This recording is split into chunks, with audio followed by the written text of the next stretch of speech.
হলো আজকে অল্প সময়ের আলোচনা, এতজন বিধায়ক সবাই বলতে চাইছে, এর মধ্যে মূল বিষয় এটাই ছিল। বাকি দপ্তর বন্টন হয়েছে 5 জন আমাদের নিশীথ প্রামাণিক উত্তরবঙ্গ উন্নয়ন দপ্তরের সঙ্গে পেয়েছে। উত্তরবঙ্গ উন্নয়ন আর ফোর্স অ্যান্ড ইউথ সম্মানীয় দিলীপ দাও পেয়েছেন গ্রামোন্নয়ন, তার সঙ্গে প্রাণী সম্পদ, আরও একটা পেয়েছে মনে করতে পারছি না। ফুড পেয়েছে অশোক কীর্তনিয়া, পাল পেয়েছে আমাদের নারী কল্যাণ দপ্তর, আর ক্ষুদিরাম টুডু হচ্ছে আমাদের ক্ষুদিরাম টুডু, অনগ্রসর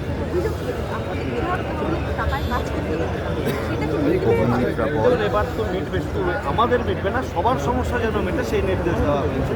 আইনসম্মতভাবে কাজ করতে হবে, বেআইনি কিছু চলবে না। তৃণমূল যেটা করে দেয় সেটা যেন বিজেপির আমলে না হয়, এই নির্দেশ একেবারে কড়া ভাষায় আমাদের মাননীয় মুখ্যমন্ত্রী প্রত্যেক দিনকে দিয়েছেন যে এই কালচারটা চেঞ্জ করতে হবে, তৃণমূলের কালচার চেঞ্জ করতে হবে, এবং যে ট্যাক্স আদায় হবে সেটা যেন 99 টাকা না আসে, 100 টাকাই যেন আসে, কারো পকেটে না ঢোকে, সেই ব্যাপারেও কড়া নির্দেশ। আরেকবার গরু পাচার, কয়লা পাচার নিয়ে হ্যাঁ, অবশ্যই গরু পাচার, কয়লা পাচার, বিভিন্ন রকমের পাচার, দুর্নীতি যেন রোধ করা যায়।